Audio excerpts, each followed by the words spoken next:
Welcome back, everybody, to Trap Talk episode number 2. Today we are here with Justin and Cherokee, owners of 1990X Films. How are y'all doing today? Fantastic. How are you doing? Pretty good, pretty good. Y'all want to introduce yourselves a little bit for our listeners here today, just before we get started. Let them know what you're about and everything. Yeah. My name is Justin Castillo. I'm one of the owners of 1990X Films. We put out our first short film last year, the same year that we started up. Self-funded. Did a theatrical release, and that was our jumping off point. And now we're just getting the ball rolling. We're going to keep going. Have another film coming out. Bigger goals with this one. Bigger production, better story. It's going to be exciting. We love to hear it. What about you, Cherokee? You got anything to add on to that? It's also on YouTube. You can check it out, too. Yeah, if you go to YouTube, 1990X Films, Inc., our short film was called The Last Order. It's a horror thriller. There you go. Go check that out, guys. Absolutely. So, yeah, we're going to be jumping into the behind the scenes of that today, talking about the ups and downs of the whole thing, talking about the new movie you guys are going to be coming out with, and a lot of stuff. I forgot to introduce myself. My name is Kelton. I am the host of the podcast.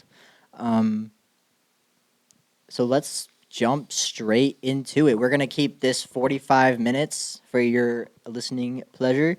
That is usually the average size or duration of a workout or commute to work. So we're going to try to keep it to that length. We are currently at the studio.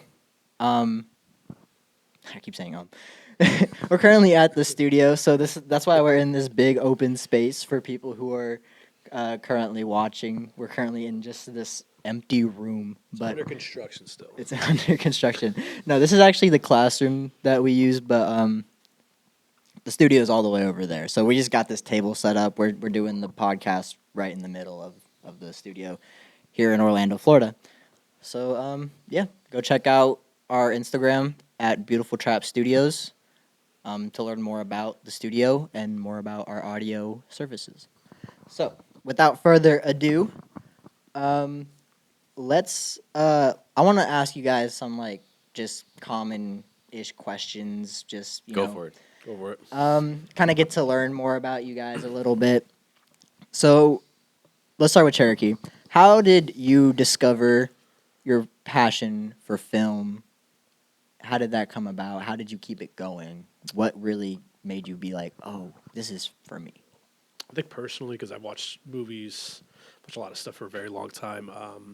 Just the way the formula of current media is, it's very bland, it's very boring, it's very formulaic, and I kind of want to do my own thing. So, Yeah. Is there any one that you think might stand out nowadays that you might get inspiration from? Or is it just they're all... A24, probably one of the studios I think is very not formulaic right now, very creative. You said A24? Yeah. Okay. Interesting. I'll have to check them out. And what about you, Justin? What got you into... I mean, this was one of the first jobs I wanted to have, as a little kid. Yeah. I remember being, super young, and I watched, I think it was, Jurassic Park. And just my mind was blown as a kid, just, this man put dinosaurs in a movie? How did he do that? And just the magic of it all. Yeah. But then, of course, it costs money, a lot of experience and time, and I had no idea how to do that. So it was kind of just I always thought it'd be one of those things oh, it's just a pipe dream, never really going to happen. Right. But I went to school for entertainment management and screenwriting, and, it was more of a hobby. But then Cherokee connected with me about some opportunities. Right. And working on other people's films was eye-opening to the experience, and realizing that, anybody from the smallest time director to the biggest time director at some point or another was just figuring shit out. Absolutely. And if they can figure shit out, why can't we? Yeah. No, yeah. So this is actually a question that I just came up with, because I have a very similar dynamic where I work with a business partner, and we met in school. Did you guys meet in school? No. Okay, so tell me a little bit more about how you guys met and how you guys connected and how the whole story came up to how you guys built 1990X, basically. You wanna? We worked in the same job pretty much. Yeah. And then kind of talked about films, kind of like where we. Yeah, because we worked in the back house. It was kitchen, so we're right next to each other, cooking for 8 to 10 hour shift, and we kind of were just bullshit talk movies, and I I like niche things, like things that are a little out there. Yeah. Or at least I thought I did, and then I met Cherokee, and Cherokee's pulling out references to like, it's like this old like 1950s Japanese film. Did you see this Korean? Like he opened my eyes to Wow. some things, and I was like, "Where this is somebody who like really knows film." Yeah. Made it more interesting. And then he was working on Screams. It was a fan fiction or not fan fiction. What's It's like a fan film. yeah, fan film. Okay. Based off like the Scream Yeah. Scream movies. movies. But what was your role in that? You were like assistant camera director or something like that. I was a script supervisor, assistant camera director. Directed like one scene in that too. Yeah, and then he asked me to help edit the script, and there was a lot that the script I thought could do better with. Like there was a nice little nugget there. Yeah. Ultimately, there were creative differences between the director and like what I offered. Uh-huh. There usually will be. Yeah, it usually happens. Yeah. But we watched the final product and we were like, Like, we're not, you know, it was like, all right, cool. Like they did that. Like we could do this. Yeah. But we have bigger ideas. We have there a you little go. more. What's the word? Eccentric ideas. Yeah. Like we don't want to take the traditional route of like you start out and you want to make your film small scale. So you guys really connected on the fact that you wanted to take it a different route, and these people were kind of going a more normalized route, and you guys saw it a lot differently, basically. Yeah. I Like, see. raise the bar for ourselves rather than set the bar low and achieve that. I think if we raise the bar, it forces us to rise to the occasion for it. There you go. No, yeah, keep challenging.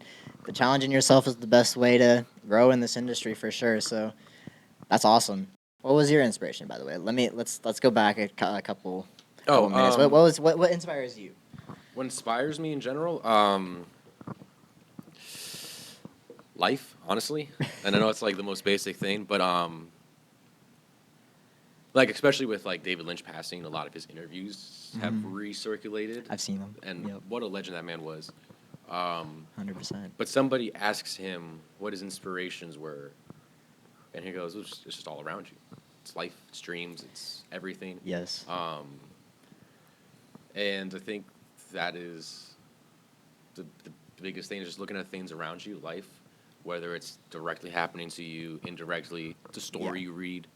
Our last film, The Last Order, Cherokee found a news article, and that was kind of like the jumping off points into which we started to formulate this movie idea. Yeah. But I mean, yeah, I think other films, of course, influence music, art. Yeah. Just yeah. I think that's an important point to touch up on, as like not just for filmmakers, but for musicians as well, because I know there will probably be a few musicians listening to this.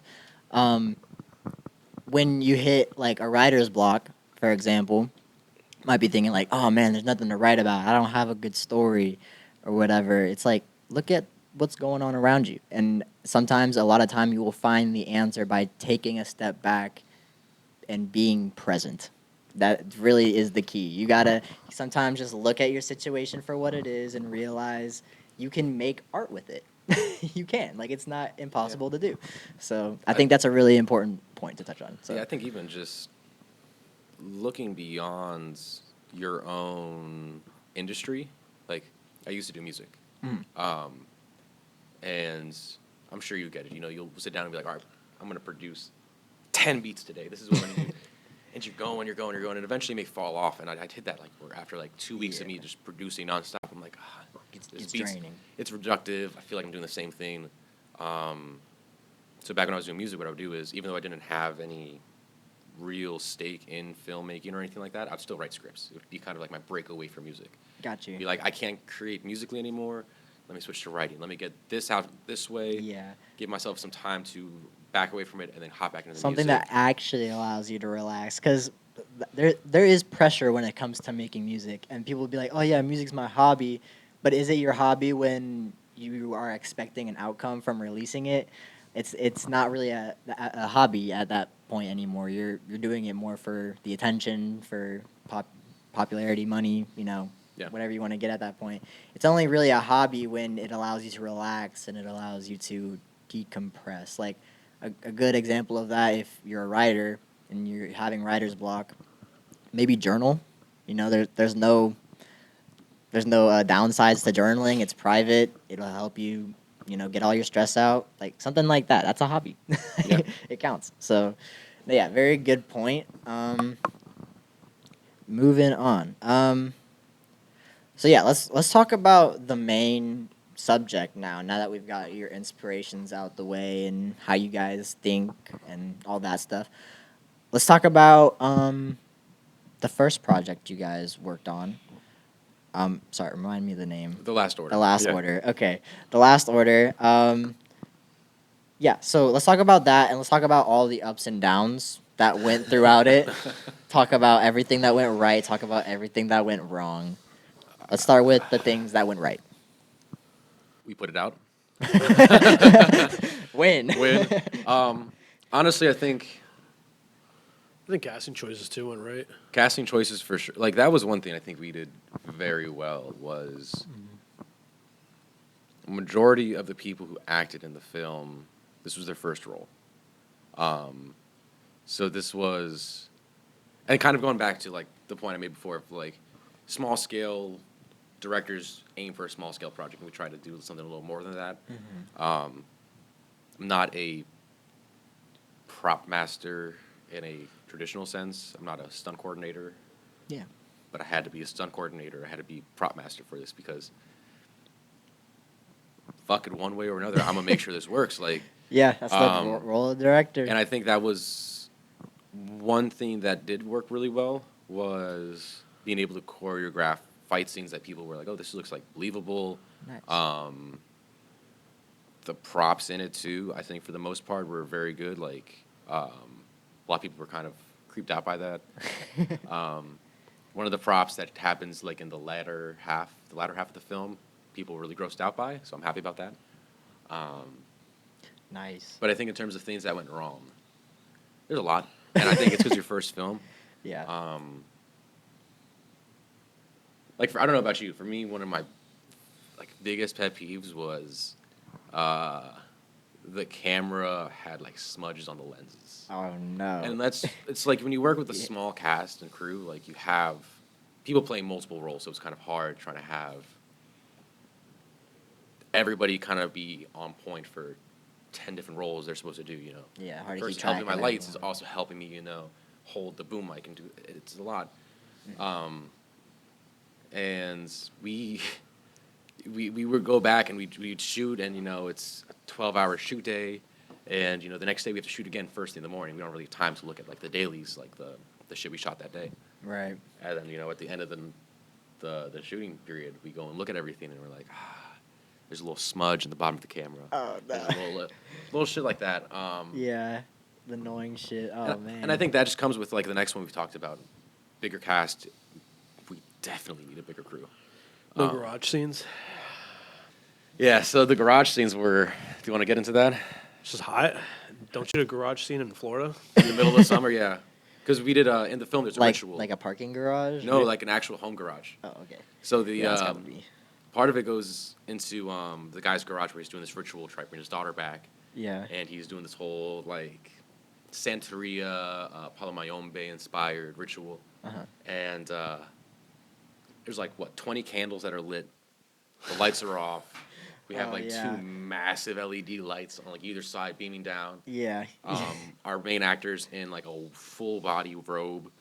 Oh my god. And again, it's the middle of the fucking summer, so like it's hot as hell. So, main actor's gotta be fucking sweating bullets. he's sweating bullets. We're cutting.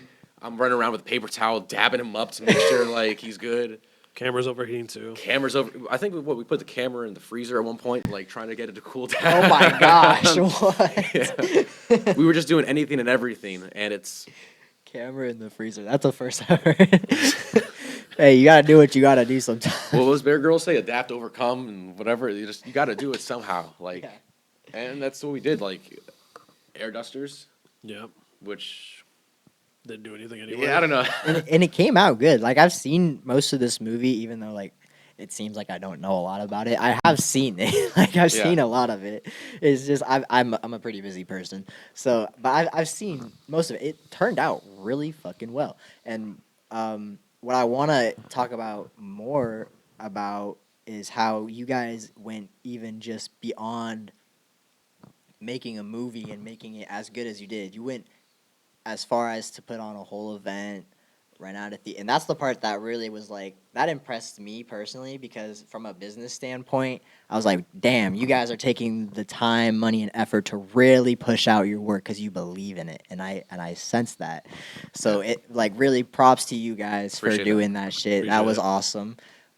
Even though I wasn't there for the premiere, which I wish I could have been there. That was like it was something we kind of Dude, honestly, everyone was late.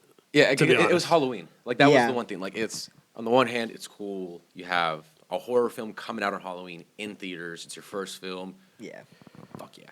There's a merch booth. It feels like again, like Yeah. it feels like an event. it was cool. Um, It's cool shit. we had like the movie posters, all that, but we were talking about it. We were trying to figure out the days for the theater, and it was either that. I mean, it was like 7 o'clock or 8 o'clock. I forget what time it was. On Halloween, or a week before, on a Thursday at 12 in the afternoon. Yeah. I can So see then what you're you trying to mean. figure out, okay, cool, and then it comes into the aspect of knowing who your audience is. Yeah. So I think for both of us, a lot of our audience are people who worked in the food and beverage industry, or they work in. That was like- my case at the time. I was at Wawa. Don't work there anymore, thankfully. But Yeah, but like people like who work that and like they're not working a typical 9 to 5 office job. yeah, It was hard trying to figure out. Okay, cool. We got to really analyze who we're aiming to bring in with this, and I mean we got to pay for the theater, and I mean yeah.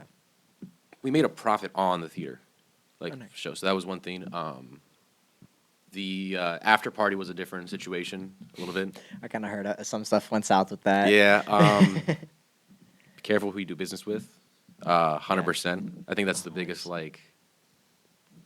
That's the one cautionary tale. Like I don't know if you've come across it yet, because I know you're younger than us, but like we've come across it. Just music, film, whatever it is, coming across people who don't have the best intentions, or it's They don't got it fully figured out for them, like they're on their end sometimes. it's like Indiana Jones and the Holy Grail. It's just like that, like when what she's like a Nazi or something like that. She's trying to grab the Grail, and he's like, "No, don't do it." She's like, "Oh, but I need it. It's greed." And then she goes and falls to her death, and then Yeah. Indiana falls, and he goes like, "Oh," and it's the idea of greed. But he goes, "Oh no," his dad's there and like kind of keeps him on his head straight. Yeah, And I think that's something that I've come across doing music, where like I have people's songs that I have never released because you didn't pay me. Like I'm. yeah, literally. And it's a hard intersection of how much you love to create and how much you really want to make this business. And Yeah. making sure. No, yeah. One rule that I was taught in school that I think will benefit our viewers a lot is time booked is time paid. So don't be selling yourself short. If you need to give out a studio session or you need to work with a couple people for free for once or twice, do that. But at a certain point, you have to realize your worth. You have to realize that you have to ask for the bare minimum, even though like it's people aren't gonna want to. Most of the time, they're not gonna want to work with you because of it. But that's just gonna be how it is for a while until you've broken past that point where you've proven your worth and people are now paying you, and it's just what it is now. There's actually there's a music video director. Oh man, I can't remember. It's like a BTK Films or something like that. I can't remember, or BK Films. I don't know, but he's from Florida, and he's done a solid like lineup of music videos for like a lot of underground artists. And he's recently been posting about how like he's hit this point where he's, like you're saying, broken past where he's doing the bare minimum. Like he used to do things where it's like, oh, $300, I'll shoot a video for you, Right. edited, all that, blah blah blah. Yeah. And now he's in a point where he's like, I'm trying to charge more because I've show my worth. I have these skills. I put in this time, the money, the equipment, everything. Yeah, the equipment is expensive. Like if you're putting that much money into equipment, you should 100% be charging for your stuff. Because my setup over there isn't even complete yet. It's like halfway, not even done. Right? That costs easily over $1,000. Yeah. Just for all of that stuff. So it's like, yeah, charge. And then going beyond the equipment, you went to school for this. Yeah. That You put costs in the money. time. You put in the time. That costs money. Yes, exactly. And I think it's kind of like self-worth and self-love. Like, if you really want to do this, you have to have that self-worth and not just, yeah. like, do shit for free. At the same time, do shit for free. Don't let money be, like, the issue for it. Like, I Yeah. took opportunities where I knew I wasn't going to get paid, but it was an opportunity for me to work on a larger film project. It was, a different role I was in. And, it works sometimes it doesn't. It's all a learning experience. Yes. But again, ultimately, you have to. It's being strategic.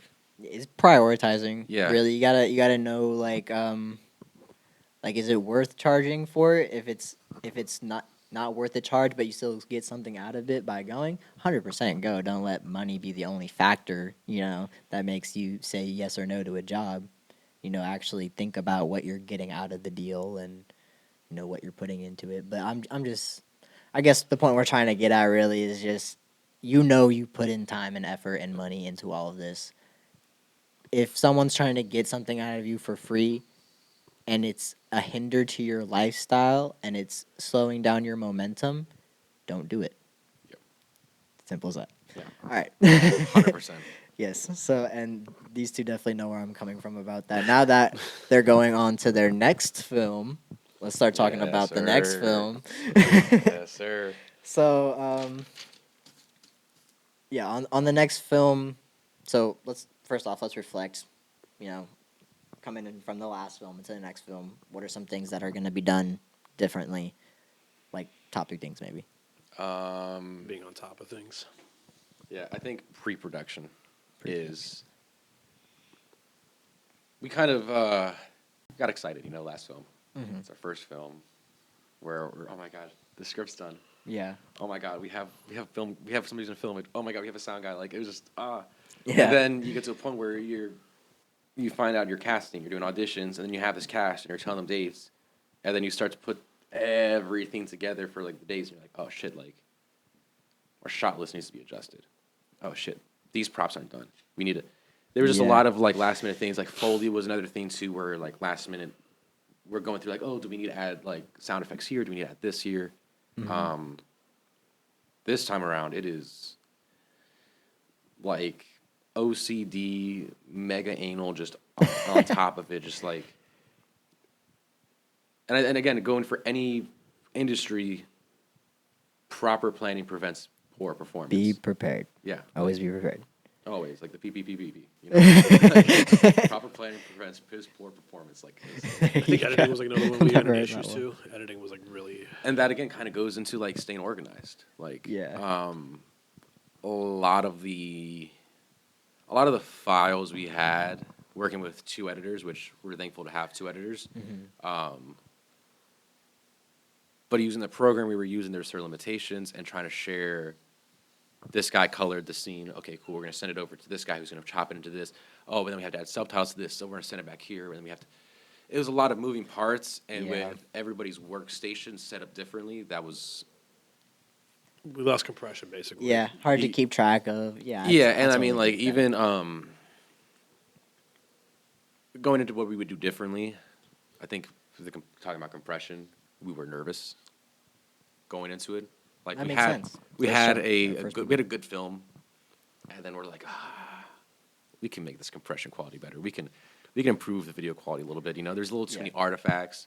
And again, it's our first time, and also making something for a TV screen versus a projector in a theater, 2 different things.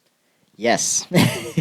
That's actually something not a lot of people think about. They don't think about the frame rate and the hertz and the pixels, whatever you do in video. I'm not a video guy. No, but like even in audio, like if you were to do a in-studio performance versus a live performance, Yes. they're 2 hugely different things. Like, Yes, just like how if you were to listen to a song on a car speaker or a phone speaker, it sounds different on both ones because they're two different speakers. You know, yeah. So you have to, make it go for both.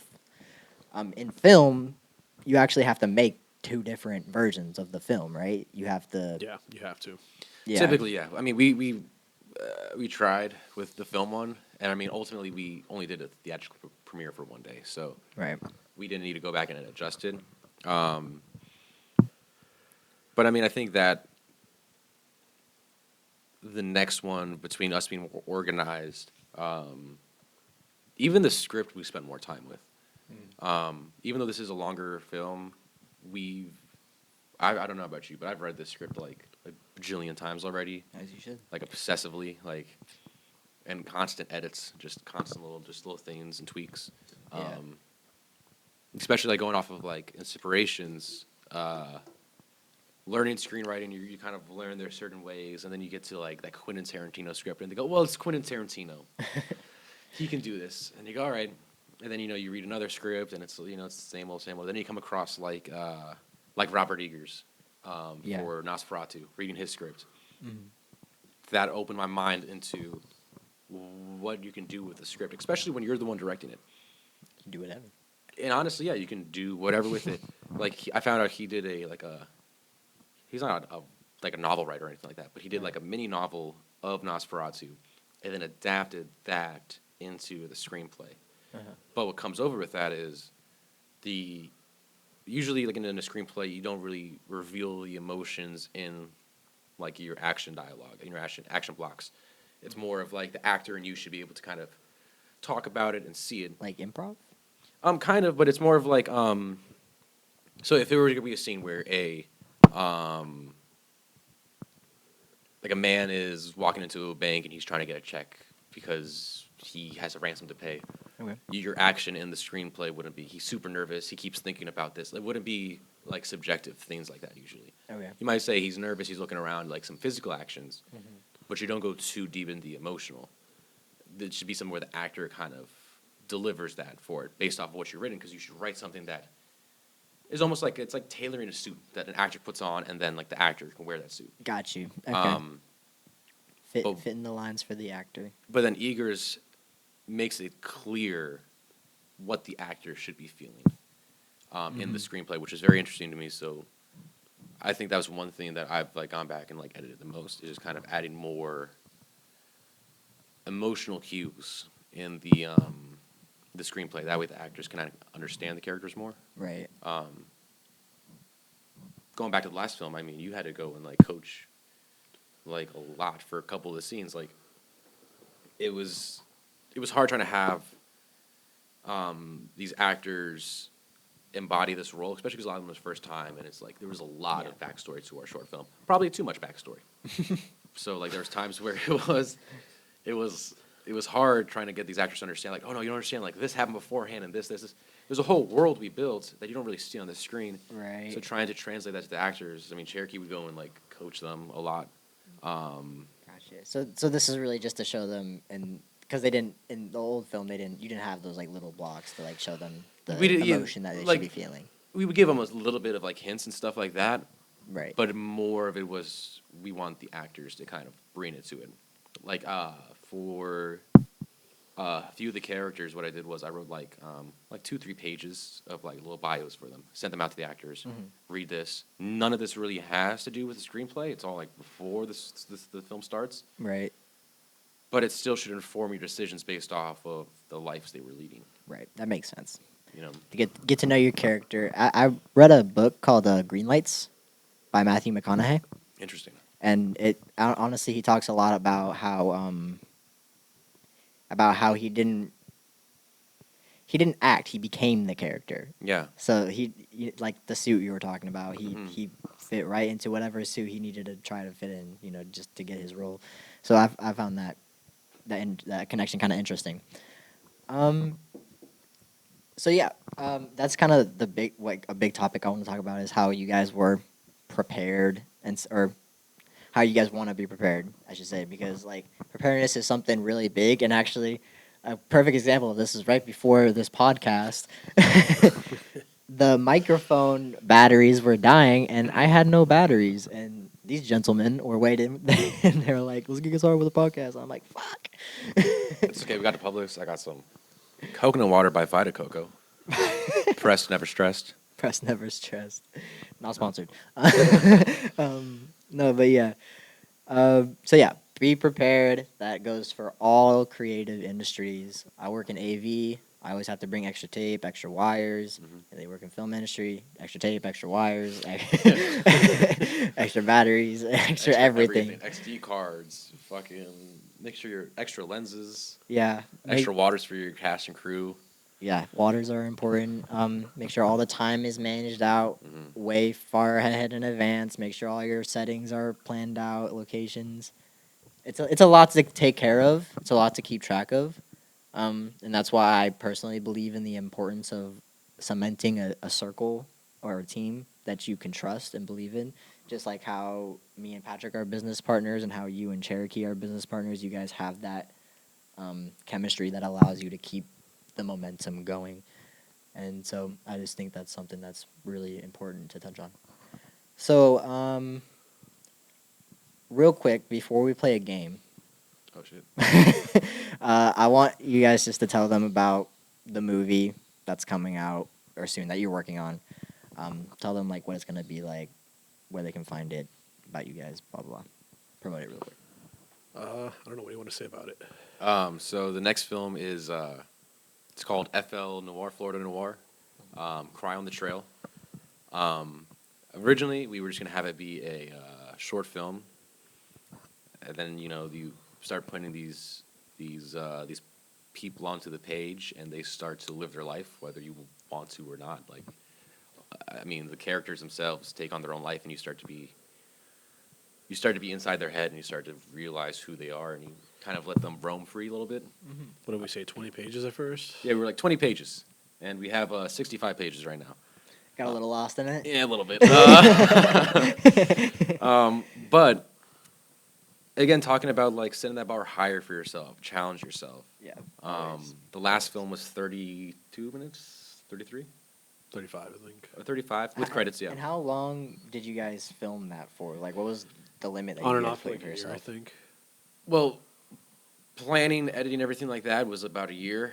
Of course, there were some things that came up, especially being self-funded. Filming itself was It was like a couple months, I think. it was like 9 days over like 2 months. 9 days. There you go. Yeah. Just because, and again, you have Scheduling, it's like the big thing. we're not paying anybody really. Like it's people working out of the kindness of their heart. They believe in the vision. They believe in us. Yeah, which is why it's so impressive. Which really. shout out to the whole cast and crew and everybody who's ever supported us. Facts. Shout out. But with this noir one, we're gonna shoot it like it's TV pilot. The character is a private eye from New York named Nolan Morse. It's set back in like 2012, like right after like the housing crisis. Obama's in office. Like there's a lot of change happening, and ultimately Nolan left the department to try to be a force for good. Tired of the bureaucracy, the corruption, the red tape. And with this case that he takes on, it's a college-age girl who goes missing, and everybody writes it off as a runaway case. She has mental illness. She does drugs. She's 21. She can make her own decisions, whatever. So the parents hire him for the case, and he discovers Discover something you can't really comprehend. We'll just say that much. yeah, like I think That's honestly, I think the Spoiler. the beginning of the film, because it is shot in black and white for the most part, and they're going to have certain scenes in color to kind of add to the emotional resonance. Yeah.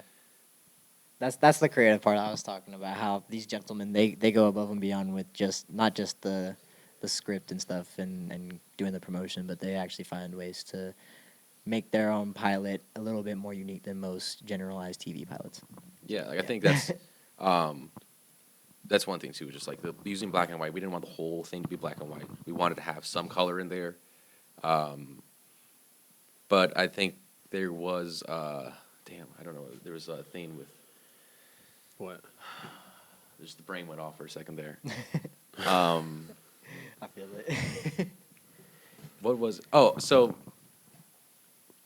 the beginning of the film, it kind of focuses on the color because the clues are mainly these tape recordings that the victim makes because she does music and everything, and it's how she expresses herself. It's cathartic. It's therapy. So it starts off, and it's her singing in a field. She's recording herself. She looks so free. It looks so beautiful. It's a sunny Florida day. Yeah. You can tell the wind's blowing. Everything's beautiful. And she runs up to the camera, and there's this big smile on her face. She looks so free, and she turns the camera off. And then on Black, the first thing you hear Nolan say is, "Evil doesn't live in the dark; it lurks in the light." I remember reading that. Yeah. Yeah, and I think that's the biggest. It's the biggest set tone. That's the tone for everything. It's the theme of it. It's that, the idea that, oh my God, there's some evil thing lurking in the night. It's something you Yeah. don't know. A lot of times you do know. Like a lot of murder cases, it's somebody who knew the victim. Yeah. Like think about all of the Netflix and HBO and fucking Hulu things. It's what was it? My fucked up neighbor, whatever it is, It's my on. evil Yeah. neighbor. Or Like something. yeah, and it's like, oh, I was living next to a serial killer and just all these things.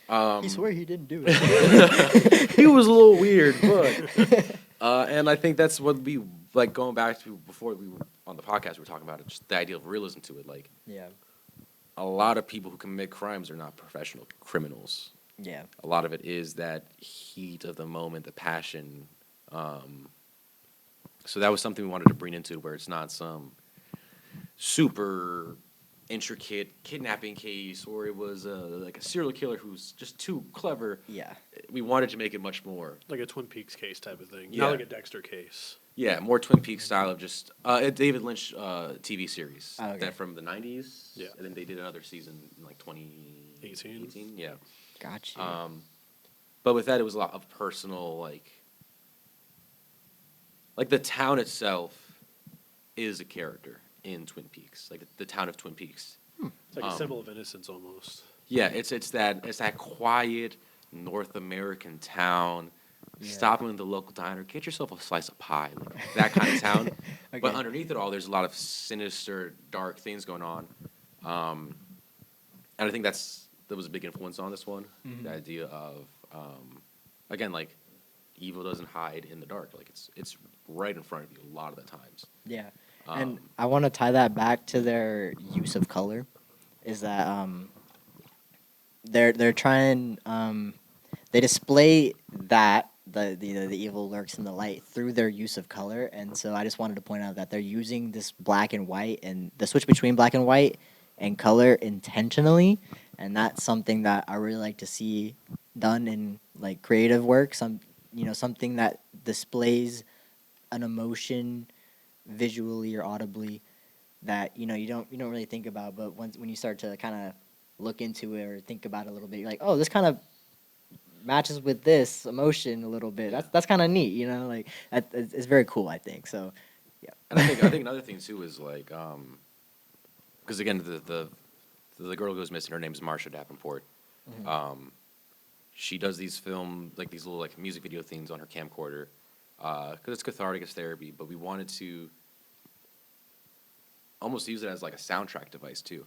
Yeah. Have an original soundtrack. Have That camcorder is supposed to be like I'm calling it a show because you said it was a TV pilot. Yeah. So that camcorder is supposed to be like a device, kind of like evidence, right? Yeah. Like that Yeah. people they're kind of watching it through the camcorder. and it allows you to You know. not only as Nolan is watching it and the audience is watching Nolan watch these camcorder things. Not only is it, Yeah. okay, we're looking for clues. This is a window into who this girl is. Yeah. Or was, because you don't know. And I think that's genius. and, To be fair, I think that's a really good idea. And because that's Also, the thing too with like black and white too, you can't just fucking use black and white. Like if you just use black and white, like it has to be for a meaning. yeah, it can become very, very Dull. dull. It can become gimmicky if you're not shooting for black and white. Yeah. I think of black and white, and I immediately think of old films. Yeah. So that's And I mean, a lot of those did impact this film. Yeah. I mean, Casablanca, Maltese Falcon, The Killers. Trying to think of other ones. L.A. too. Noire, the video game. L.A. That's Noire, great. the video game, yeah. But yeah, I think just the idea of just playing with lights this time around is a big one for us.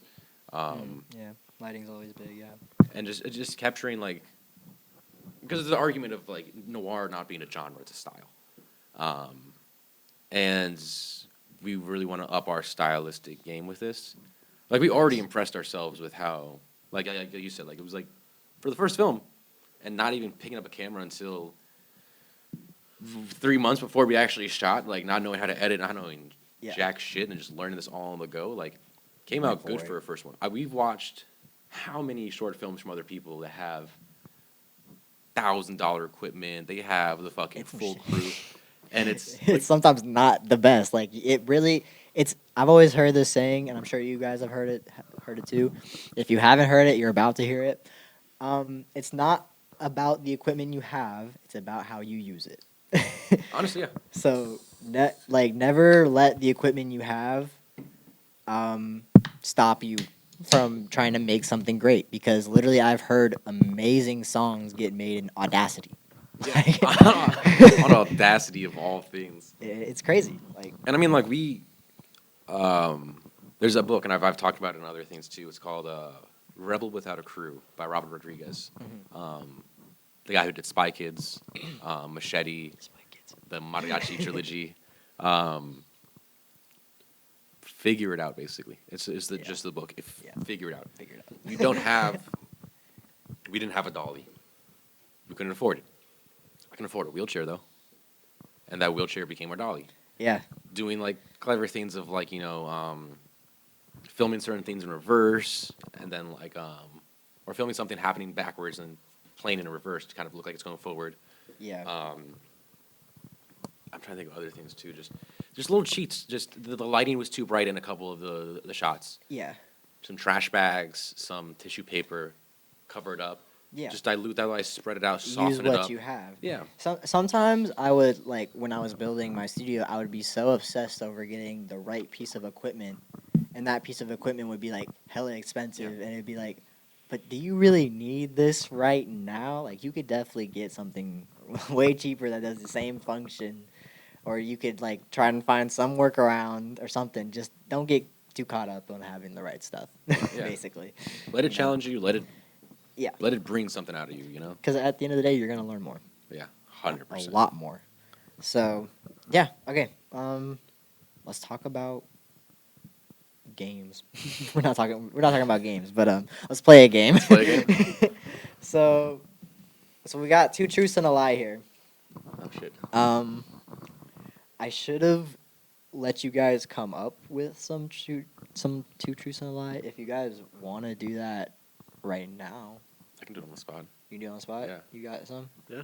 Okay. Sounds good. So I'm gonna go first. Okay. You guys are gonna try to guess the lie. Ready? Let's do it. All right.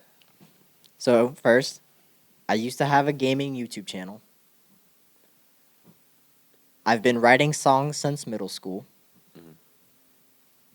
I've torn my ACL twice on the same leg.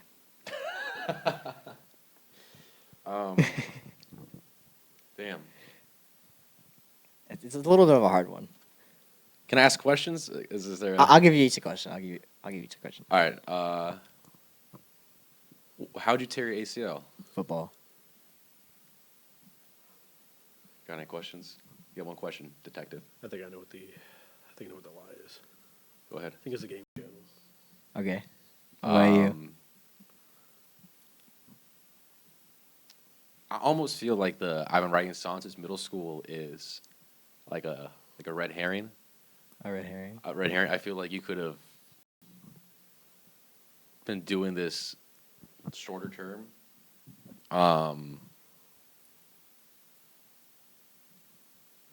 The ACL thing too is just crazy. That's some fucking. That's some wicked luck, man. It is. That's some. I'm gonna go with the ACL. Actually, I'm gonna. Oh, you were so. Oh, no, it was the close. music. You were so close. You were. I was like, you got it. I was like, I don't know. There, man. So wait, when did you start doing music? So I started writing songs as a result of tearing my ACL.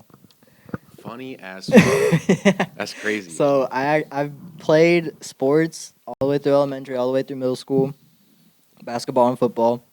8th grade football, I started playing tackle. Okay. So I was playing mostly flag football before, but I started playing tackle. My first year tackle, I was receiver. Just hit it wrong, like pivoted wrong, straight up snapped that shit, and had to go in for surgery. And then right after, and then I went back. They hadn't fixed it the first time in my first surgery, so it snapped again. And I had to go back for a second surgery to get it redone again. So, yeah, It's a and lot then of free time to start doing music. yeah, exactly, exactly. So, and then high school came around. I had my first high school breakup, so I was like, shit. Time to write a song now. That's how that goes, guys. Typically, yeah. So yeah, Hell yeah. that was me. Damn, I'm mad. I was so close. You were so was so close. close. You were really close. um, who wants to go next? You go first. Oh, fuck you. Two truths and a lie.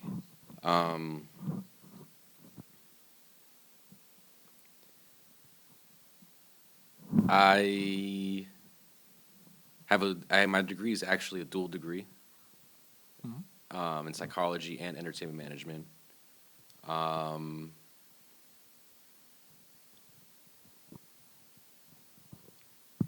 I have I earned a grant for filmmaking.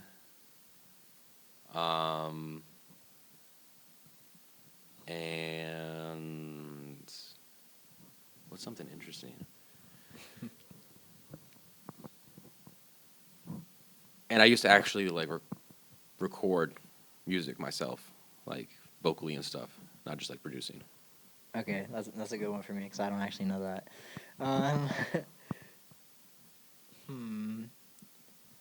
So you made a grant. You used to record. Remind me the first one again. I have a dual degree. You have a dual degree. I feel like that's true because you're playing games with me right now. The grant that could not be true, and recording vocals that could not be true. It's between those last two for me. You got to pick one. Yeah. I'm just gonna go ahead and say you haven't made a grant.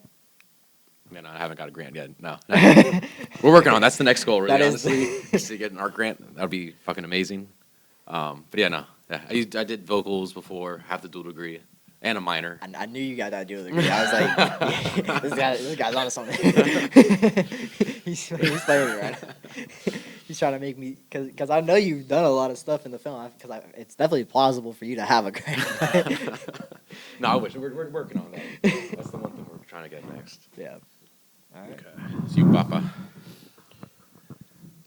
Okay. I played baseball for about 4 years. Okay. My family got me into my movie taste, and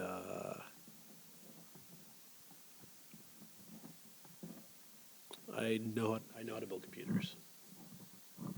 Okay. From the talk about the graphics card earlier, I'm gonna say you know how to build computers. Okay. And you said you got your movie taste from your family. Mm-hmm. I'm gonna say that's a lie. No, you're wrong still. Dang it. Okay. You didn't play baseball for 4 years. You You didn't played it play- longer. Yeah. Yeah. Oh, really? Yeah. Oh. Actually, one of our friends, Louis, I knew him since I was like Shout a out little Louis. kid. Yeah, we played baseball together for like, I don't even remember, like 6 years, I think almost. What position? I played second base and Second base. outfield, Second yeah. base type shit. Type shit. I Oh, love man. second base. No, actually, but my mom and my uncle got me into my movie taste basically. Oh, nice. Really Interesting. interesting. Nice. All right. And what movies would you say they like? My mom's the one that showed me Blade Runner actually, Really? Runner. That's Okay. interesting. and then my uncle showed me Natural Born Killers. Fire movie. I love the movie. Damn. Yeah, I think honestly, like trying to think about like my movie taste and my parents, like I think I definitely have a more. I don't know your dad too much, but your mom seems to like My mom's put me on some good stuff. Like she put me on like the classics of like Terminator.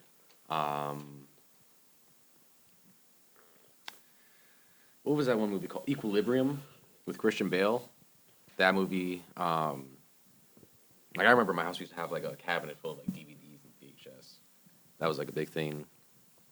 My dad was a lot of like kung fu movies, honestly.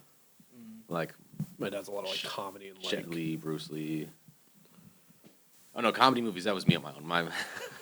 That was, yeah. I mostly got my movie taste from my stepbrother, who's literally the same age as me. He's a month older.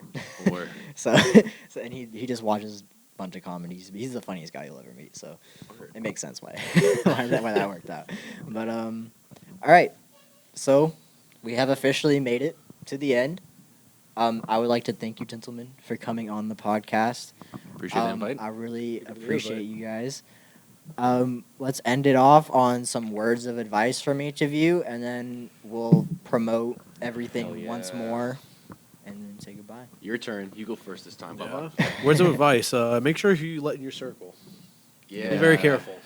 Good one. What would you look out for exactly? Like Snaky people. snaky people. People that want to use you. Yep.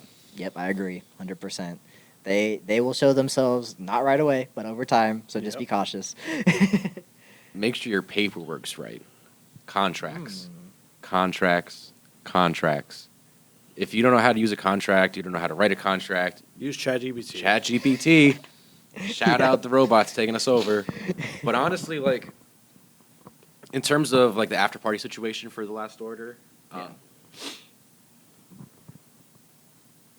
it was a couple things, but one of the main things that's Shout out to Leo. If it wasn't for him. yeah, shout out to Leo for helping us with the contract and told us he was the guy who told us because originally I was Yeah. just I've taken entertainment law classes before, so I was like writing from scratch a whole fucking contract, and then he told me, dude, just use ChatGPT, and it saves so much fucking time. Yeah, and contracts are really important because most people they'll completely forget about a contract and they'll get completely scammed or fucked or whatever. Like for example, making a business, make sure you have an operation agreement in place so you know what you're doing, how much you're getting paid, and it's agreed in the beginning and it doesn't change over time.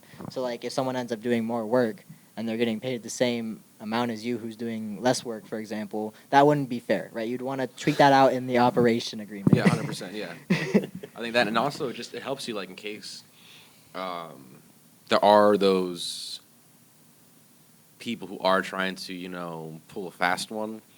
You have a contract, you can sue, Yeah, 100%. and like. It's on writing. And I know coming from doing the music thing and working with a lot of like rappers that were like very very underground Yeah. and being like there were no contracts, a lot of verbal agreements and stuff. Mm-hmm. Things go left. Oh yeah, And- especially in music. Yeah, and with some of the people I was working with, like it got to a point where it was like it wasn't too hostile, but it was getting a little hostile with certain things. Mhm. But don't stoop down to that. Like if you are running a business, run a business. Like there's a Frank Ocean lyric that says it's something along the lines of like Jay-Z hit him up, told him to act his net worth. Like don't go and like act a fool in the streets. Don't go into a fight with Chris Brown. Yeah. Like Chris Brown. That's funny. like act your net worth, and like Yeah, exactly. we all have a goal in our mind of what we want to achieve. Act like you were already there. Yeah. No. Yeah. Act like you are that person. Tell yourself who you are. Tell yourself who you are not, and stick to it. And tell these motherfuckers who you are too. Let them know, like for real. Like Yeah. that's second piece of advice for the free ski. For the free Strangers are going to help you more and support you more than your friends and family, and you cannot let that cloud your judgment. You cannot let that knock your flow, your creativity. Yep.